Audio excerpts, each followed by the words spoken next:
আমি এই খাতার একটি পেজ ছিঁড়ছি, জাস্ট একটা এক্সাম্পল দিয়ে একটা বিষয় বোঝাতে চাই। আমার হাতে একটা কাগজ, এটা কি দেখা যায়? মনে করেন যে এটা একটা ঘড়ি, যেটা আমি আকাশে উড়াচ্ছি, এটা একটা ঘড়ি। আচ্ছা বলেন তো, ঘড়িকে ওড়াবার জন্য ঘড়ির সঙ্গে একটা সুতা থাকে না?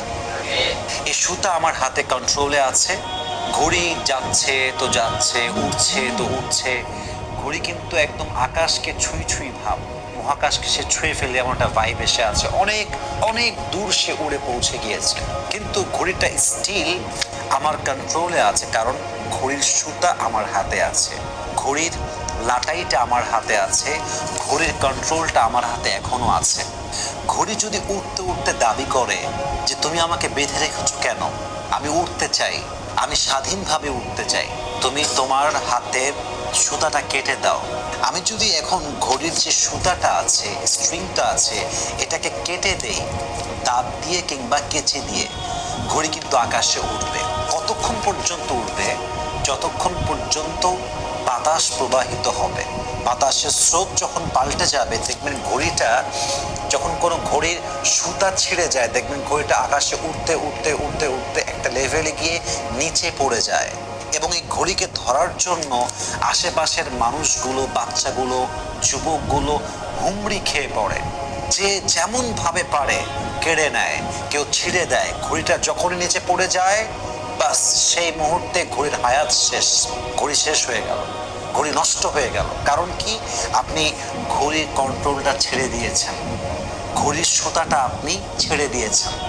Exactly to the same way অনেক নারীরা আমাদেরকে বলতে চায়, আমি তো উঠতে চাই, আমি তো ঘুরতে চাই, আমি তো আমার মতো আমার লাইফটাকে লিড করতে চাই, আমার স্বামী আমাকে বেঁধে রেখেছে, আমার বাবা আমাকে বেঁধে রেখেছে, এই সমাজ আমাকে বেঁধে রেখেছে, আমি তো অনেক কিছু করতে চাই, সমাজ আমাকে করতে দেয় না, আমার স্বামী আমাকে অলওয়েজ আমার প্রত্যেকটা কাজে বাধা দেয়। এরকম লজিক অনেক মেয়ে দেয় না? তারা বলে আমাদেরকে তোমরা ছেড়ে দাও, আমাকে আমার মতো ফ্রিলি চলতে দাও, স্বাধীনভাবে চলতে দাও। তাদের জন্য এটা একটা বেস্ট এক্সাম্পল। আমরা পুরুষরা যে আমাদের বউদেরকে বাধা দেই যে তোমরা মার্কেটে বেশি যেও না, রাস্তাঘাটে বেপর্দায় ঘুরো না, ফেসবুক বেপর্দা ছবি আপলোড দিও না, বেপর্দা টিকটক করতে যেও না, পরপুরুষের সঙ্গে মিশতে যেও না। আমরা হচ্ছি সেই লাটাইয়ের মতো, যে লাটাইয়ের সুতা ঘড়িকে ধরে রেখেছে। কারণ একজন পুরুষই জানে যে একজন পুরুষ অন্য নারীকে কোন চোখে দেখে। আপনি কি কখনো আপনার বোনকে বাহিরের পুরুষের সঙ্গে প্রেম করতে দিবেন? আপনি কি কখনো আপনার বোনকে সহজে আপনার বন্ধুর সঙ্গে বিয়ে দিবেন? কারণ আপনি জানেন যে পুরুষ আসলে কি চিন্তা করে, কারণ আপনি নিজেও একজন পুরুষ। একটা পুরুষই জানে যে পুরুষের পার্সপেক্টিভ কেমন, পুরুষের চোখ কেমন, পুরুষের চিন্তা কেমন, পুরুষের চরিত্র কেমন। এই জন্য পুরুষ কখনো নিজের বোনকে, নিজের ওয়াইফকে অন্য জায়গায় ছাড়তে চায় না, কারণ he knows about the reality. সে বাস্তবতা বোঝে। তার মানে পুরুষ যে আপনাকে আটকে রেখেছে, শাসন করেছে বা শাসন করছে, আপনাকে বাধা দিচ্ছে, ইট ডাজন্ট মিন যে সে আপনার শত্রু, ইট ডাজন্ট মিন যে সে আপনার জন্য ভালো কিছু চায় না, ইট ডাজন্ট মিন যে সে আপনাকে খাঁচায় আটকে রেখেছে। It means he is trying his best to protect you. আপনার হাজবেন্ড আপনাকে বাধা দেয় কারণ সে আপনাকে নষ্ট হতে দিতে চায় না। আপনার বাবা আপনাকে ছাড়তে চায় না, পর্দা করতে বলে, রাত 2টায় বাহিরে বের হতে দেয় না, 1টার সময় বাহিরে যেতে দেয় না, বান্ধবীর সঙ্গে সবসময় ঘুরতে দেয় না। It's just because he is trying his best to protect you.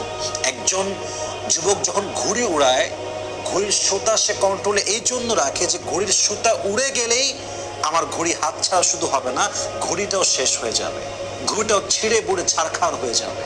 একজন নারী যখন স্বাধীন হয়ে যায়, পুরুষ তাকে ইচ্ছা মতো ব্যবহার করে। I am so sorry to say that, I am so sorry to say that.